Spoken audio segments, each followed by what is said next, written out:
Hello champions, मैं अमन sir स्वागत करता हूं आप सभी का स्टडी जस्ट के ऑफिशियल यूट्यूब चैनल पर। ये करंट अफेयर के आज के हमारे सेशन में बड़े ही इंपॉर्टेंट टेक्स्ट लेके मैं आया हूं जो आपका 24 और 23 मई का है। इस सेशन को आगे शुरू करने से पहले मैं ये बता दूं, जितने भी लोग कनेक्टेड हो चुके हो सबसे पहले ये बता दो क्या आपको मेरी आवाज़ क्लियर आ रही है, वीडियो क्लियर है, और अगर सारी चीज़ें प्रॉपर है तो इसको फटाफट शेयर करिए, ज़्यादा से ज़्यादा लोगों तक पहुंचाइए ताकि आपके साथ उनका भी प्रिपरेशन चलता रहे। चलिए आज की सबसे फर्स्ट टेक की बात करते हैं जिसका नाम है टॉकटे। नाम बड़ा ही बढ़िया है बट जो है ये उसको सुन के थोड़ी सी दिक्कत हुई है। किसको हुई है बात करेंगे उसके बारे में, ध्यान से देखिएगा। नाम उसका क्या है? टॉकटे। अच्छा ये है क्या? तो ये एक साइक्लोन है। अब तो समझ आ गया होगा मैंने ये बात क्यों कही है कि इसकी वजह से परेशानी हुई है। अच्छा ये साइक्लोन आया कहाँ पर है? बेसिकली इंडिया की बात करें तो इंडिया में किस स्टेट में परेशानी ज़्यादा हुई है तो वो है महाराष्ट्र, जहाँ मुंबई में और गुजरात में बड़ी सारी दिक्कतें हुई है। अच्छा हमें क्या जानना है, ये एग्जाम पॉइंट ऑफ व्यू से क्या जानना है, एग्जाम में इससे क्या पूछ सकता है वो ज़्यादा इंपॉर्टेंट है हमारे लिए। तो बेसिकली ये जो नेम है वो नेम किस कंट्री ने रखा है? तो इस बार टर्न था सिंगापुर का। सिंगापुर ने इस साइक्लोन का नाम रखा है और नाम क्या रखा है? टॉकटे रखा है। ध्यान रखिएगा इस चीज का। अच्छा ये जो साइक्लोन है इसकी शुरुआत कहां से हुई है? तो ये जो साइक्लोन है इसकी शुरुआत हुई है कहां से? अरेबियन सी से। कहाँ से हुई है? अरेबियन सी से हुई है। चलिए अच्छा ये जो साइक्लोन वगैरह है उसके बारे में जो इन्फॉर्मेशन दी थी जो ऑर्गेनाइजेशन, उसका नाम क्या है? तो उसका नाम है IMD, इंडियन मेट्रियोलॉजिकल डिपार्टमेंट। क्या है उसका नाम? ध्यान रखिएगा IMD, Indian metrological department. M से मेट्रियोलॉजिकल है, बेसिकली वही इंपॉर्टेंट है इसमें। बाकी आप आई से इंडियन और डी से डिपार्टमेंट कंसिडर कर लोगे। अच्छा इसका हेडक्वार्टर कहाँ पर है? तो IMD का जो हेडक्वार्टर है वो है दिल्ली में। अच्छा इसका एस्टैब्लिशमेंट कब हुआ था? तो बहुत ही पुरानी ऑर्गेनाइजेशन है ये, और इसका एस्टैब्लिशमेंट कब हुआ था? 1875 में। और अगर बात करें डायरेक्टर जनरल की, इट मीन्स अभी इसके डायरेक्टर जनरल कौन से है? तो उनका नाम है मृत्युंजय महापात्रा। क्या नाम है उनका? ध्यान रखिएगा, मृत्युंजय महापात्रा। चलिए आज के नेक्स्ट टेक की तरफ चलते हैं जो ज़्यादा इंपॉर्टेंट है हमारे लिए। अच्छा नेक्स्ट टेक में हमारी एक कंपनी है जो कंज्यूमर गुड्स बनाती है, उसका नाम क्या है? HUL, Hindustan Unilever limited. उसने कुछ शुरुआत की है। क्या शुरुआत की है देख लेते हैं। उसका नाम है HO2PE और आप इसको होप कंसीडर कर सकते हो, आसान हो जाएगा याद करने के लिए आपको। अच्छा ये है क्या और हिंदुस्तान यूनिलीवर ने क्या शुरुआत की है इसे वो देख लेते हैं। तो ये जो मिशन होप है या जिसको मिशन HO2PE बोलते हैं, इसके अंदर हिंदुस्तान यूनिलीवर ने इंडिया को ऑलमोस्ट 5000 ऑक्सीजन कॉन्सेंट्रेटर दिया है। कितने? ऑलमोस्ट 5000, या यूँ समझ लो एग्रीगेटली 5000 ही कॉन्सेंट्रेटर उसने दिया है। अब आपको ये पता चल गया होगा कि बेसिकली किस वे में हेल्प किया गया है। तो कोरोना की जो कंडीशन है हमारे यहाँ उसमें उन्होंने हेल्प किया है। अच्छा अब ये HUL के बारे में थोड़ी सी इंफॉर्मेशन अपन जान लेते हैं, जिसने शुरुआत किया है किसका? होप या HO2PE या बोलो। ये जो HUL है ये सब्सिडियरी कंपनी, देखिए वैसे तो ये प्रॉपरली इंडियन कंपनी है हिंदुस्तान यूनियन लिमिटेड, बट ये सब्सिडियरी है किसकी? यूनिलीवर की। अच्छा ये जो यूनिलीवर है ये यूनिलीवर इंडियन कंपनी नहीं है, ये एंग्लो डच कंपनी है। तो ये HUL सब्सिडियरी है किसकी? यूनिलीवर की। और ये यूनिलीवर कहाँ की कंपनी है? एंग्लो डच कंपनी है, ध्यान रखिएगा। अच्छा आगे की तरफ चलते हैं जो हमारा नेक्स्ट है, बट उससे पहले एक चीज और ध्यान रखते हैं कि ये जो इन्होंने शुरुआत की है ना होप की, वो ऑल ओवर कंट्री में ना करके कुछ कुछ स्टेट में किया था इन्होंने। पहले भी 6-7 स्टेट में कर चुके हैं ये, और अभी जो ये HO2PE की शुरुआत इन्होंने की है ये इन्होंने कहाँ पर किया है? असम में किया है। तो इस टेक में हमारा इंपॉर्टेंट क्या है? ये जो होप है इसकी शुरुआत किसने की है? HUL ने। कहाँ की है? असम में। ये HUL है तो इंडियन कंपनी बट सब्सिडियरीज है किसकी? यूनिलीवर की, और ये यूनिलीवर कहाँ की है, एंग्लो डच कंपनी है। अच्छा थोड़ी सी इंफॉर्मेशन हम यहाँ पे जान लेते हैं किसके बारे में, असम के बारे में।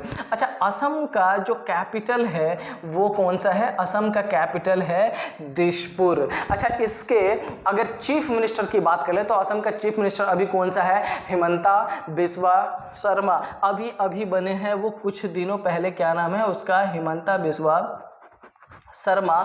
और अगर गवर्नर की बात कर ले तो गवर्नर है इसका जगदीश मुखी, ध्यान रखिएगा गवर्नर का नाम क्या है, जगदीश, और जगदीश के साथ इनका जो सरनेम है वो क्या है, जगदीश मुखी। चलिए इस टेक से इतना ही, नेक्स्ट टेक की तरफ चलते हैं। हमारा जो नेक्स्ट टेक है,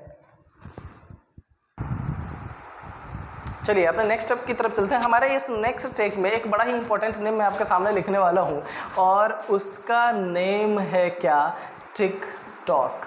अच्छी खबर है क्या इसको इंडिया में शुरू कर दिया गया फिर से, ना बिल्कुल भी नहीं। टिकटॉक की जो पेरेंटल कंपनी है जिसका नाम क्या है, बाइट डांस, जिसके अंदर टिकटॉक एक प्लेटफॉर्म की शुरुआत की गई थी, नाम क्या है उसका, बाइट डांस। और इसके जो ओनर थे उन्होंने स्टेप डाउन किया है। इसका मतलब एज ए CEO जो अभी तक काम कर रहे थे उन्होंने क्या कर दिया है, रिजाइन कर दिया है। और उसका नाम क्या था, उनका नाम था झैंग यिमिंग।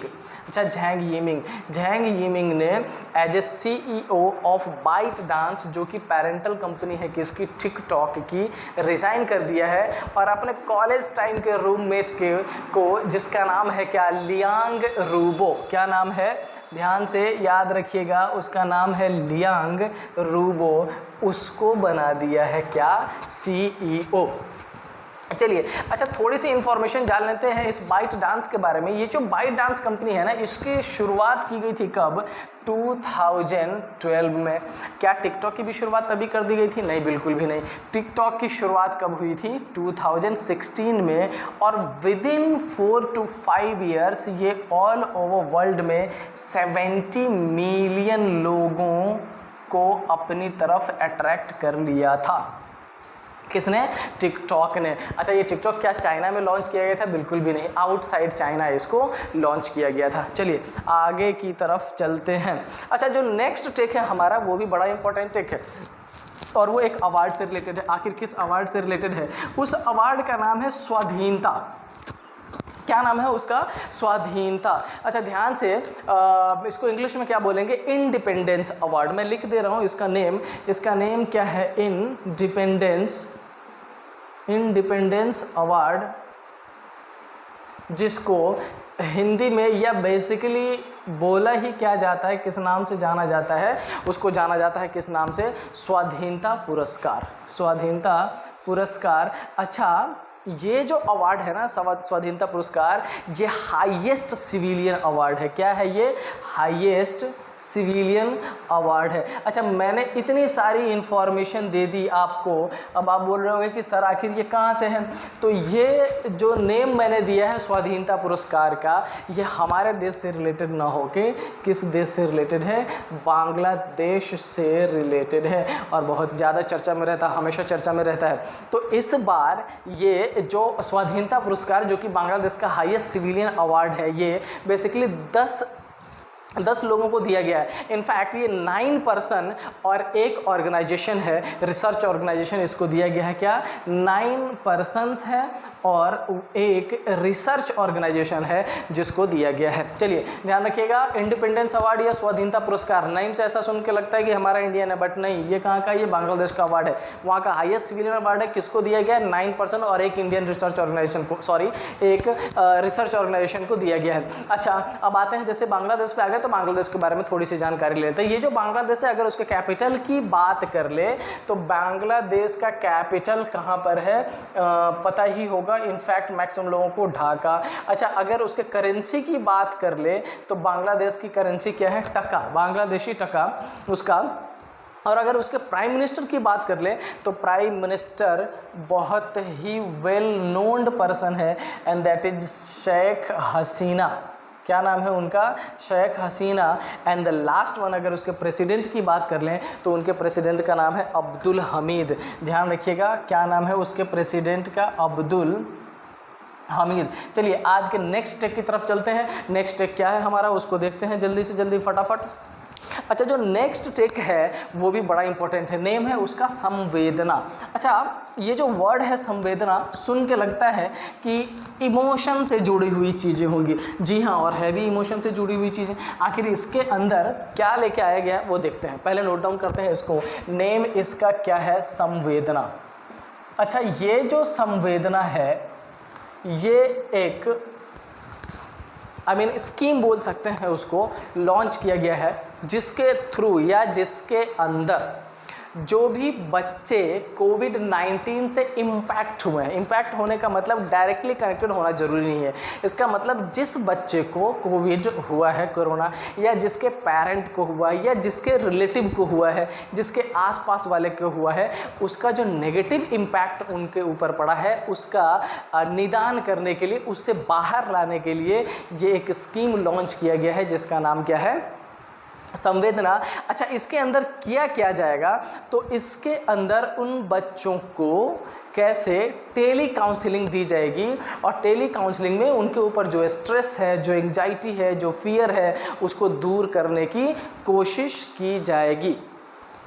और ये जो प्रोग्राम है इसको शुरू किसने किया है, तो इसको शुरू किया गया है NCPCR, national commission for protection of child right. किसके द्वारा शुरू किया गया है, इसको शुरुआत की गई है NCPCR, और ये क्या है, national corporation for protection of child rights. ध्यान रखिएगा, संवेदना प्रोग्राम बेसिकली क्या है ये, तो टेली काउंसलिंग है। क्या है ये, टेली काउंसलिंग है।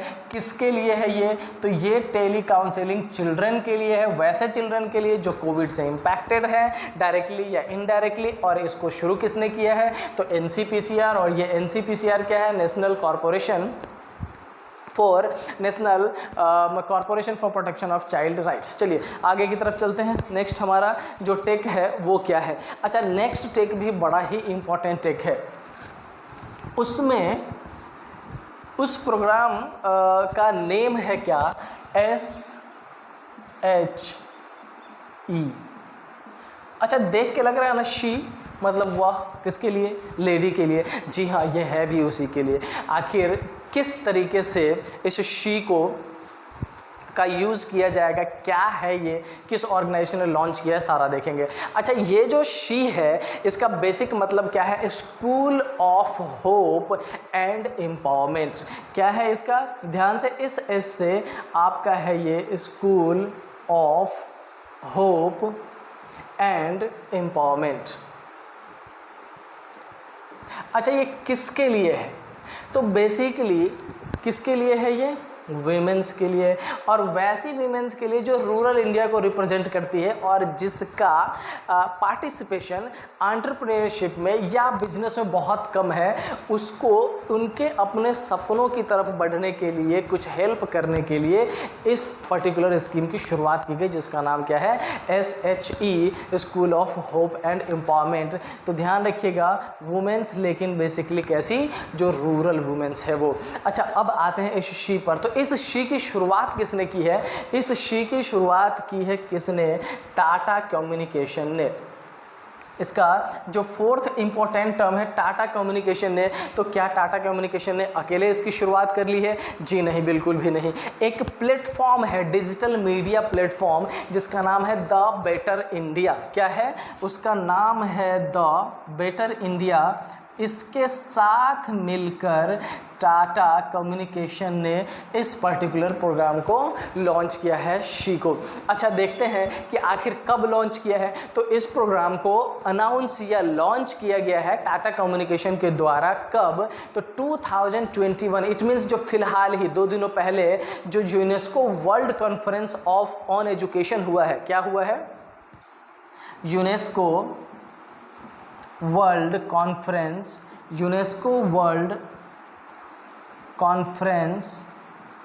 ऑन एजुकेशन, उसमें इस प्रोग्राम को अनाउंस किया गया है किसके द्वारा? टाटा कम्युनिकेशन के द्वारा, कि वो क्या करने वाले हैं, वो वैसी लेडीज़, वैसी वुमेन्स की हेल्प करेंगे जो रूरल इंडिया में है और उनका जो पार्टिसिपेशन है वो थोड़ा सा कम है। ध्यान रखिएगा, ये इंपॉर्टेंट टेक आपका हो सकता है। एक तो इसका एब्रीविएटेड फॉर्म है, फुल फॉर्म पूछ लेगा, दूसरा किसके लिए वो पूछ लेगा, तीसरा कहाँ पे बेसिकली इसको फोकस करना वो पूछ लेगा। क्या ये टाटा कम्युनिकेशन अकेले कर रही है? नहीं, किसके साथ? द बेटर इंडिया के साथ कर रही है। अच्छा, कब इसको लॉन्च किया गया है? तो UNESCO world conference on education जो हुआ था उसमें इसको लॉन्च किया गया है। चलिए नेक्स्ट टेक की तरफ तक चलते हैं। नेक्स्ट टेक हमारा क्या है वो भी देख लेते हैं। अच्छा, जैसा कि हम हर सेशन में किसी न किसी ऑर्गेनाइजेशन के बारे में पढ़ते हैं, तो आज जो ऑर्गेनाइजेशन हमने लिया है अपने सेशन में उसका नेम है IMF। आप में से मैक्सिमम लोग जितने भी यहाँ प्रेजेंट हो सबको पता होगा IMF का फुल फॉर्म क्या है? International monetary fund. क्या है इसका? International monetary fund. अच्छा, ये है क्या? तो ये बेसिकली UNO का एक विंग आप इसको बोल सकते हो। अच्छा, ये किस चीज़ के लिए है? तो इंटरनेशनल फिनेंशियल इंस्टीट्यूशन है बेसिकली ये। और ये करती क्या है? तो ये करती है जो मॉनेटरी कोऑपरेशन है, सिक्योर फाइनेंशियल स्टेबिलिटी है, क्या कहते हैं बेसिकली जो अलग अलग कंट्रीज़ के बीच में जो ट्रेड्स होते हैं उसको प्रमोट करती है ये, और सस्टेनेबल इकोनॉमिकल ग्रोथ को। यानी बेसिकली आप कह सकते हो कि देश के वर्ल्ड के जो अलग अलग कंट्रीज़ है उन कंट्रीज़ के बीच में जो फिनेंशियल स्टेबिलिटी, फिनेंशियल कोऑपरेशन होना चाहिए उस ऑपरेशन को लीड करती है IMF। अच्छा, इस IMF के टोटल कितने मेंबर्स है? तो 190 मेंबर्स है। इसका हेडक्वार्टर कहाँ पर है? तो इसका हेडक्वार्टर है वाशिंगटन DC में। ध्यान रखिएगा, हेडक्वार्टर कहाँ पर है? इसका हेडक्वार्टर है वाशिंगटन DC में। अच्छा, ये इस्टेब्लिश कब किया गया था? तो इसका इस्टेब्लिशमेंट हुआ था 1945 में, और डेट है इसका एग्जैक्टली 27 नवंबर 1945 में इसको इस्टेब्लिश किया गया था। अच्छा, IMF की अगर ऑफिशियल लैंग्वेज की बात कर ले तो इसका ऑफिशियल लैंग्वेज क्या है? इंग्लिश है। And the last